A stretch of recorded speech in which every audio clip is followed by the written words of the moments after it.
Halo, kali ini kita akan membahas tentang materi manajemen keuangan untuk pertemuan ketiga.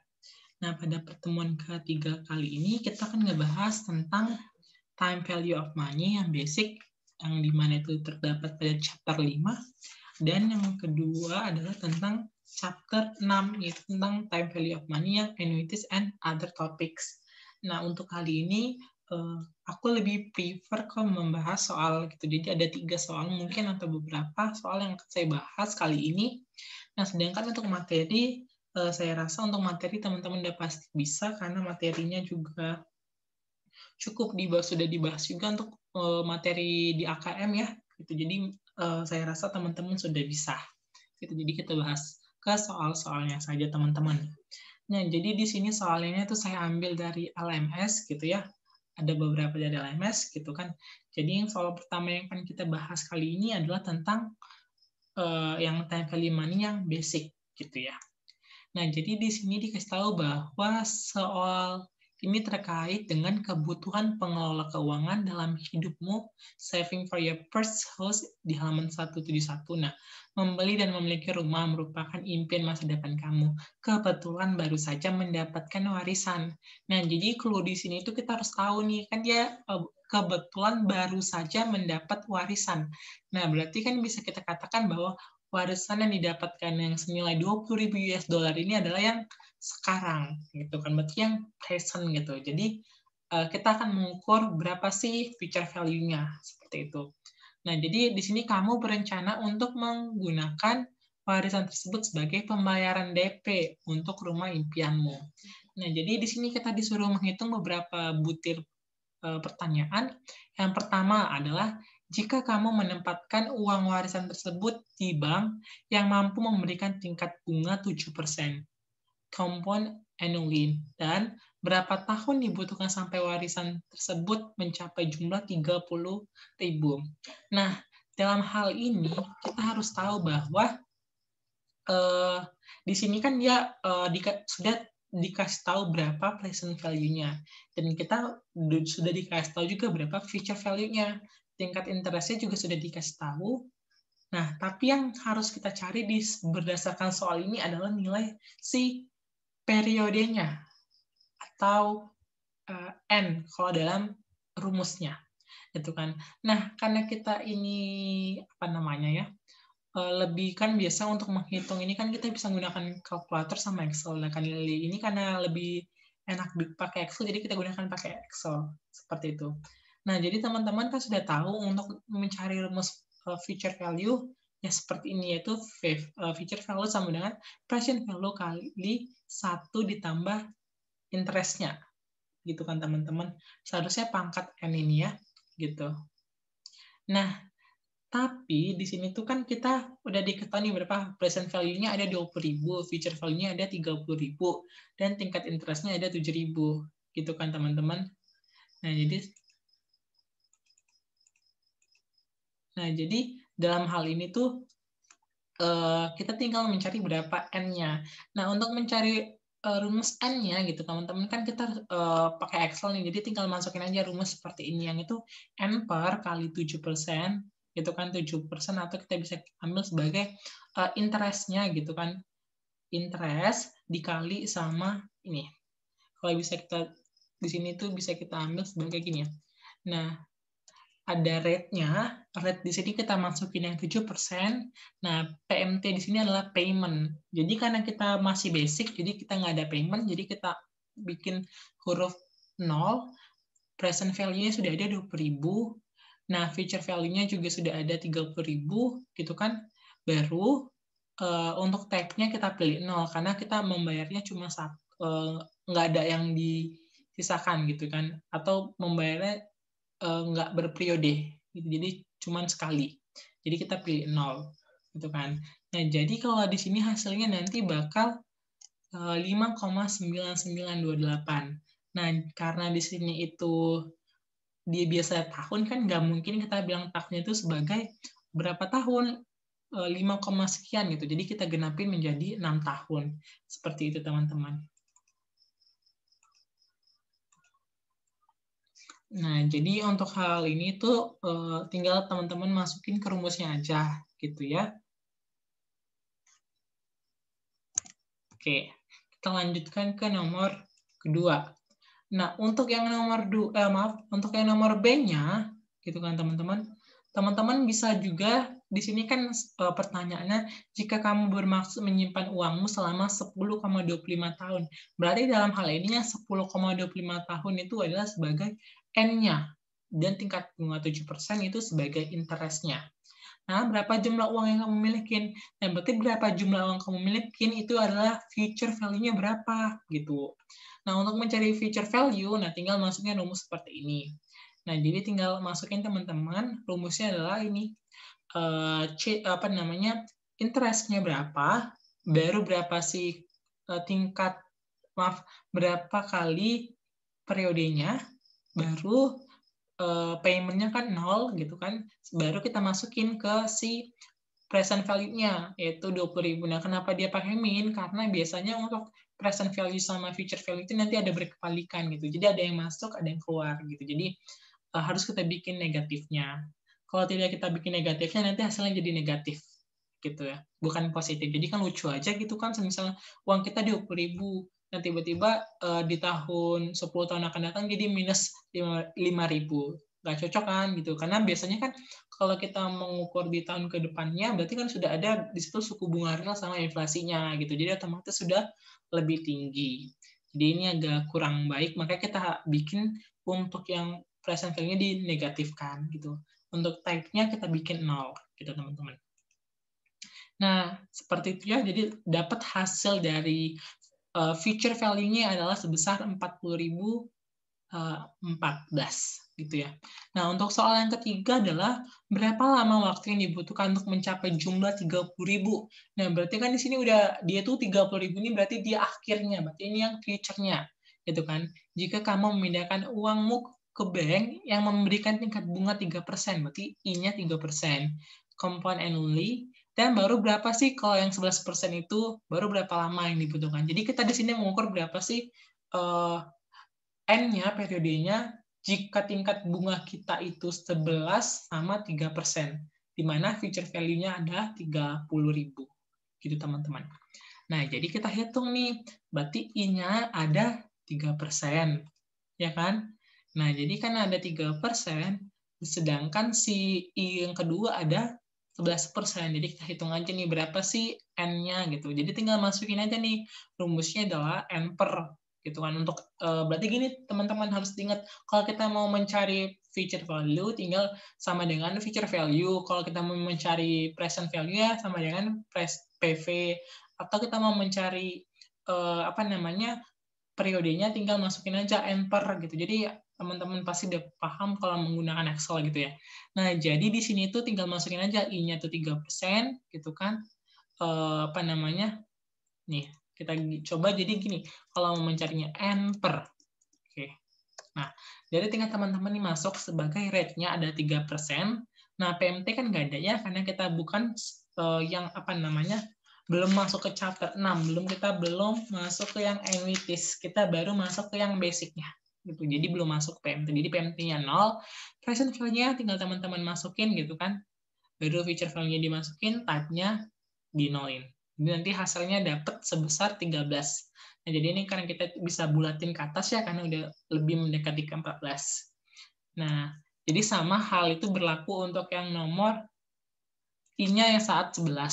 Nah, jadi nanti kita sudah dapat nih untuk periode ketika future value-nya 30.000 dengan tingkat bunga 3%, kita harus menabungnya selama hampir 14 tahun gitu ya. Sedangkan ketika bunganya 11%, kita hanya butuh waktu yang hampir 4 tahun gitu teman-teman.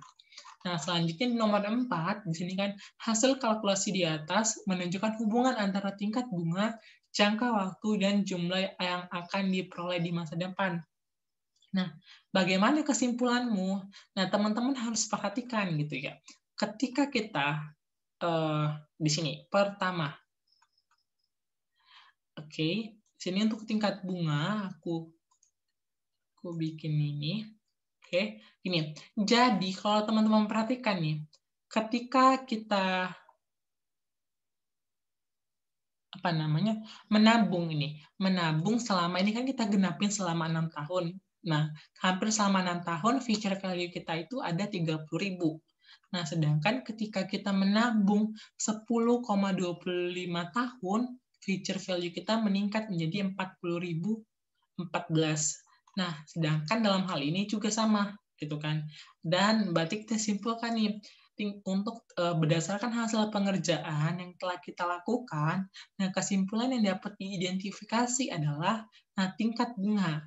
Nah, semakin tinggi tingkat bunga, maka jumlah yang diperoleh di masa depan akan semakin tinggi untuk future value. Nah, sedangkan untuk jangka waktu atau periode, nah semakin lama atau panjang jangka waktu, maka jumlah yang diperoleh di masa depan akan semakin tinggi. Nah, seperti di sini nih, ketika kita menabung hanya selama 6 tahun dan 10,25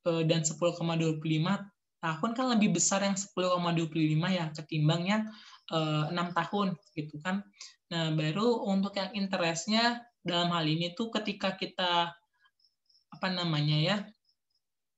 di sini kan tidak ada perbedaan gitu karena future value-nya di sini disamaratakan untuk semua 30.000 gitu kan. Jadi kita nggak bisa membandingkan antara future value-nya gitu ya. Kalau misalnya kita lihat dari sini tuh biasanya ketika future value-nya itu, jadi gini, untuk yang hal ini tuh biasanya tingkat bunga sama future value itu positif. Jadi ketika R-nya tinggi, maka future value juga bakal tinggi. Nah, sedangkan untuk interest itu juga sama. Ketika interest-nya tinggi, berarti future value-nya juga bakal tinggi. Jadi hubungannya yang positif, teman-teman. Gitu ya. Nah, ini untuk pembahasan yang soal pertama. Nah, kita akan melanjutkan untuk pembahasan yang kedua. Nah, jadi di sini ada soal, gitu kan, kamu baru saja menerima bonus, 5.000. Nah, pertama kita disuruh menghitung future value dari bonus tersebut. Nah, jika kita menyimpan di bank selama 5 tahun dengan tingkat bunga 6%. Jadi kita buat dulu nih apa aja sih informasi dari soal yang pertama ini, yang A. Nah, jadi udah dapet nih, PV kita ada 5.000, N 5 tahun, interest ada 6%. Nah, berapa PV-nya? Berapa future value-nya. Jadi teman-teman tinggal masukin aja sih future value sekian gitu ya. Jadi hasil dapatnya adalah 6.691. Oke. Nah, untuk ini bagaimana jika compounding period yang digunakan itu semi-annual dan bi-monthly. Nah, untuk dalam kasus ini gitu kan, sebenarnya kan kalau untuk ada yang namanya, kalau untuk yang chapter 5 kemarin itu kan ada teman-teman yang annual percentage rate, APR, sama effective annual rate atau EAR. Nah, di mana ketika kita mengilustrasikan bahwa untuk yang APR ini tuh yang sifatnya annually itu ya kan, namanya udah annual percentage rate berarti sifatnya yang annual gitu, berarti selama tahunan. Nah, sedangkan yang untuk efektif annual rate ini, dia itu sudah menyesuaikan sesuai dengan compounding periodnya gitu ya. Jadi dia tuh yang benar-benar realnya gitu ya. Jadi kalau dalam hal ini kan biasanya kan kita ngitungnya tuh berdasarkan annually, jadi selama 1 tahunan gitu. Jadi sehingga kalau dalam hal ini tuh kita bisa katakan tingkat dari si bunga ini tuh dia mintanya yang versi semi annual sama monthly. Jadi yang sudah yang bisa dikatakan yang IAR-nya bukan yang EPR-nya. Kalau yang nomor 1 ini yang karena dia sifatnya tahunan berarti yang EPR. Sedangkan untuk yang B itu yang IAR, yang effective annual rate. Nah, sama, jadi kan kalau namanya semi annual, berarti kan kalau kita belajar di AKM juga semi annual itu bayarnya kayak 1 tahun itu dibagi 2 gitu kan. Jadi kalau dalam hal ini tuh pembayaran secara semi annual itu dibagi misalnya 1 tahun berarti 2 kali gitu kan. Otomatis yang pertama N-nya jadi 5 tahun, berarti karena pembayarannya ada 2 kali, berarti ada 10 kali. Gitu kan. Sedangkan interestnya bakal kita bagi 2, karena bayarnya 2 kali gitu. Jadi I-nya 2, nah teman-teman juga bakal dapet sih ini berapa dapetnya gitu kan. Dapatnya ada 6.719 gitu teman-teman.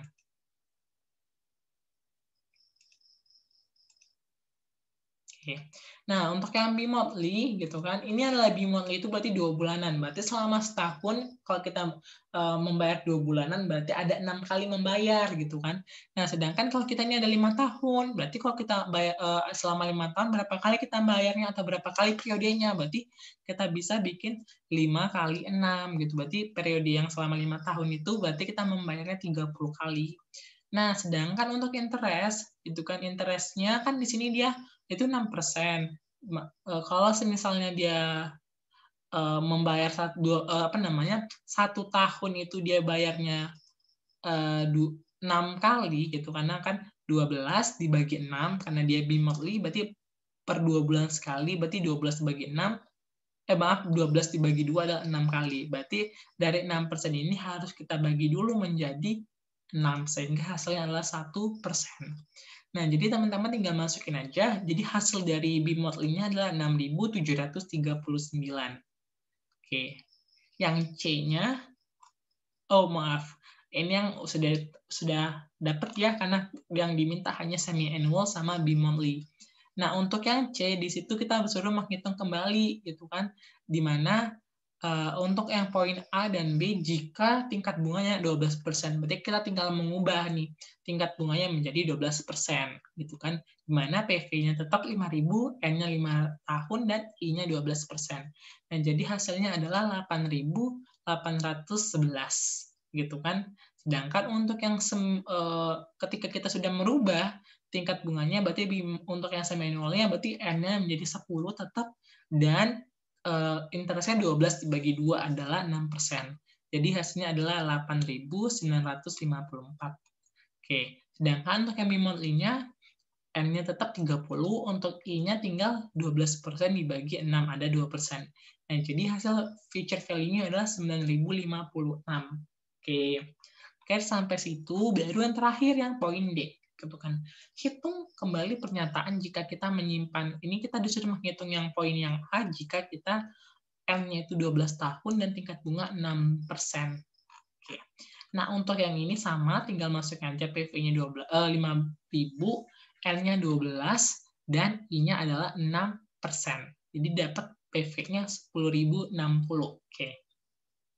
Nah, jadi di sini kita disuruh minta apa kesimpulan yang dapat kamu tarik jika kamu membandingkan jawabanmu pada butir C dan butir D dengan jawaban pada butir A dan B.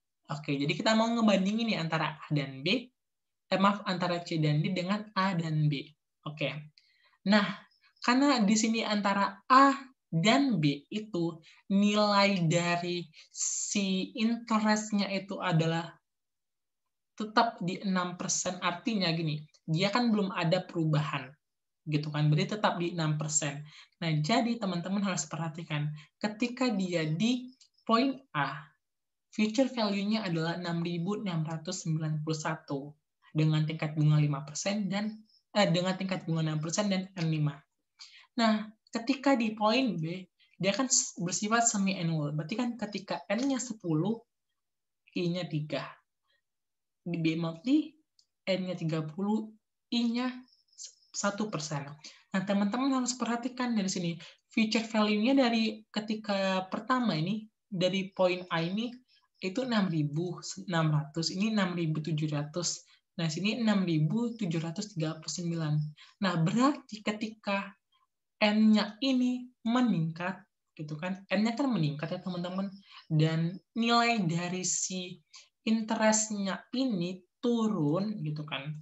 Berarti dalam hal ini kalau dalam kondisi soal ini, gitu kan, kita melihatnya itu berarti ketika N-nya turun, ketika N-nya meningkat, kebetulan dari 5%, dari 5 menjadi 10, menjadi 30, sedangkan interest-nya turun dari 6% menjadi 3%, menjadi 1%, maka future value-nya bakal meningkat, gitu ya, kalau berdasarkan soal ini. Nah, sedangkan untuk poin yang C sama D gitu kan. Di sini kan kita disuruh menghitung jawaban A dan B, tapi I-nya sudah diganti menjadi 12. Oke. Nah, untuk poin C, kan kita sudah mengganti poinnya menjadi 12 gitu kan. Berarti, nah, ketika kita mengganti poinnya 12 gitu kan, yang dia pertama itu adalah cuma 6.000, nah kita mengganti menjadi 12%. Meningkatkan future value-nya ini menjadi 8.000.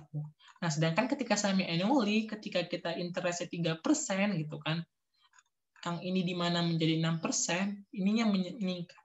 Jadi dalam artian gini ya, antara nilai N dan nilai dari si interest itu sebenarnya saling mengisi gitu ya. Dalam artian kayak aku bilang tadi, ketika N-nya itu meningkat, berarti future value bakal meningkat gitu ya. Sedangkan ketika interest yang meningkat, berarti nanti future value juga bakal meningkat. Seperti itu ya. Karena apa? Karena kalau kita melogikakan secara umum gitu kan, konsep dari bunga ini bisa kita lihat dalam bank, gitu kan, dalam kredit bank ya, dimana kan ini ketika kita minjem duit kepada bank gitu kan, dimana ketika tahun 2020 kita minjam duit 10 juta. Nah, kita mau balikin uang 10 juta ini di tahun 2030. Jadi kan bisa kita ketahui bahwa di tahun 2020 ini sampai tahun 2030 itu kan nilai dari 10 juta tadi itu kan nggak sama gitu kan. Jadi dalam artian ini si bank nggak akan mau rugi. Jadi dia masukin bunga. Jadi misalnya kita jadi ngebalikin berapa pinjaman kita plus bunganya. Jadi otomatis bakal lebih tinggi gitu. Nah, konsep ini juga yang mengiringi adanya apa namanya, kalau misalnya kita lihat dari inflasi gitu kan. Inflasi itu kan juga gitu ya. Kita suku bunga untuk perhitungan suku bunga nominal. Nah, di mana kita juga mengakumulasikan dari inflasi. Jadi otomatis semakin tinggi inflasinya bakal semakin tinggi si suku bunganya. Karena kan suku bunga nominal sama dengan suku bunga real tambah inflasi. Jadi ketika inflasinya tinggi, kan berarti nanti suku bunga nominal bakal tinggi. Jadi konsep dari future value itu adalah ketika N-nya ketika N itu tinggi berarti future value bakal tinggi, ketika I-nya tinggi berarti future value-nya juga tinggi. Gitulah.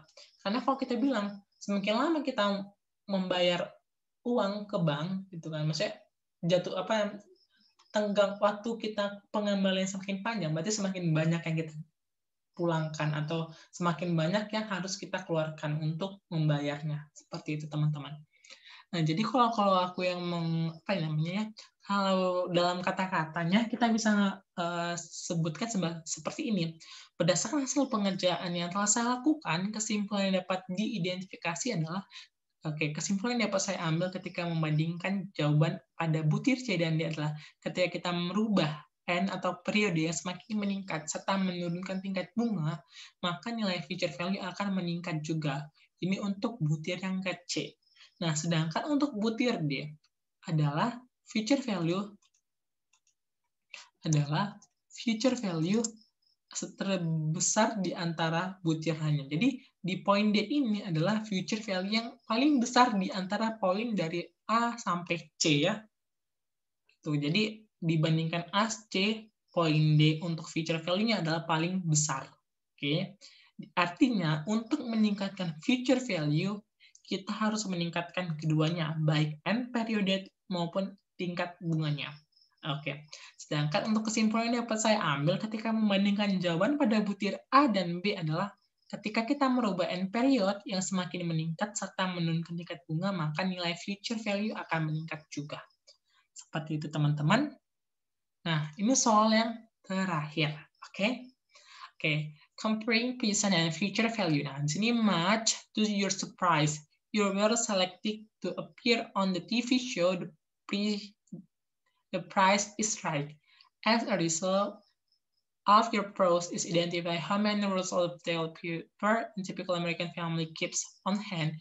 You win the opportunity to choose on the following 1.000, tapi sekarang, 10.000, 12 tahun, or 12 25.000 selama 25 tahun. Assuming that you can earn 11% on your money, which so you choose. Oke. Jadi kalau aku juga, jadi kayak misalnya kalau ini tuh kondisinya kalau bisa kita lihat tuh kayak gampangnya gini teman-teman. Ini sebenarnya bukan jadi intinya bukan maaf, intinya itu seperti yang akan bakal aku jelasin, tapi soalnya itu akan maksudnya soalnya beda gitu. Jadi kita apa ya, bisa memahami dari apa yang aku jelasin nantinya. Jadi gini ceritanya itu kalau misalnya kita itu apa ya, kayak mau pensiun gitu. Biasanya kadang kan orang tuh oke, kamu tuh misalnya kamu pensiun sekarang dapat 100 juta. Tapi kalau kamu pensiun 20 tahun lagi dapat sekian juta. Nah, kalau kamu pensiun lama-lama lagi kamu dapat sekian juta. Nah, seperti ini tuh ceritanya gitu kan. Jadi kalau misalnya kita milih uang 1.000 sekarang gitu kan, atau milih uang 10.000 tapi di 12 tahun yang akan datang, sedangkan atau 25.000 di 25 tahun yang akan datang. Jadi pilihan mana gitu? Di mana kita asumsikan bahwa interestnya ada 11% gitu kan. Yang mana bakal kita pilih gitu. Nah, jadi opsi pertama ini kan, opsi pertama kan adalah 1.000 today. Berarti kalau kamu bilang aku maunya yang sekarang aja gini. Misalnya gini, aku mau pensiun sekarang. Nah, kalau kamu pensiun sekarang kamu dapat 1.000 gitu. Jadi 1.000 yang kamu dapatkan sekarang itu kita asumsikan sebagai present value-nya. Gitu kan teman-teman. Nah, jadi gini kan, kita kan nggak tahu berapa M-nya. Berarti kita dapat sekarang, misal tahun 2020 begini. Oke, 2020 kamu mau pensiun, kamu cuma dapat 1.000. Berarti itu present value-nya kamu. Kamu nggak bisa mengukur berapa. Jadi maaf, kamu di sini di sini tuh kita menyamakannya ke present value-nya aja. Gitu kan. Bisa sih kita samakan ke future value-nya, tapi kan rada ribet karena kita bisa menyesuaikan menjadi 12 years atau kita menyesuaikannya ke 25 tahun lagi. Jadi kan itu agak jauh. Jadi mending kita menyatukannya ataupun mengkomparkannya ke present value-nya, jangan ke future value-nya. Karena kalau untuk yang 1.000 gitu kan kita mau compare kepada future value, berarti kita harus mencari 1.000 ketika 12 tahun yang akan datang dan 1.000 ketika 25 tahun yang akan datang. Seperti itu. Jadi jangan. Jadi lebih baik kita mengkomparnya kepada yang ke yang lebih simple, yaitu ke present value-nya. Jadi yang untuk yang ketika today kita milih cuma dapat 1.000, oke? Sedangkan kalau yang untuk poin opsi kedua kan kita itu future value-nya itu ada 10.000 gitu kan. Berarti 10.000 kamu bakal dapat 10.000 tapi 12 tahun yang akan datang. Berarti future value-nya ada 10.000. Sedangkan nilai N-nya ada 12 tahun. Nah, interest-nya ada 11%. Jadi nanti total revenue-nya kamu ini bisa pakai rumus PV gitu. Jadi nanti dapat nih PV-nya nih 2.858 gitu kan. Nah, sedangkan untuk opsi ketiga kan kamu akan dapat future value itu 25.000 tapi 25 tahun yang akan datang gitu kan. Nah, jadi berapa sih kalau misal kalau kamu 25 tahun yang akan datang dapat 25.000, nah kalau sekarang itu kamu prediksikan dapat berapa? Oh, aku cuma dapat 1.840. Oke. Nah, jadi kan udah dapat nih semua present value dari opsi pertama, opsi kedua, dan opsi ketiga. Nah, baru kita bandingin nih. Nah, jadi setelah kita ngebandingin kan antara opsi 1, opsi 2, opsi 3. Nah, present value berapa sih yang paling gede? Nah, ternyata present value yang paling gede adalah yang opsi kedua. Gitu kan. Otomatis gitu kan ketika kita disuruh memilih gitu, kita akan memilih opsi kedua teman-teman karena kalau misalnya gini, aku di tahun misalnya gini, yang untuk opsi pertama, kamu kalau pensiun kamu dapat 1.000 sekarang. Nah, kalau yang opsi kedua itu kalau kamu pensiun sekarang gitu kan, kamu dapat 2.858. Tapi kalau 12 tahun yang akan datang kamu dapat 10.000. Gitu ceritanya nih. Sedangkan untuk yang opsi ketiga, nah kamu akan kalau pensiun sekarang kamu dapat 1.840.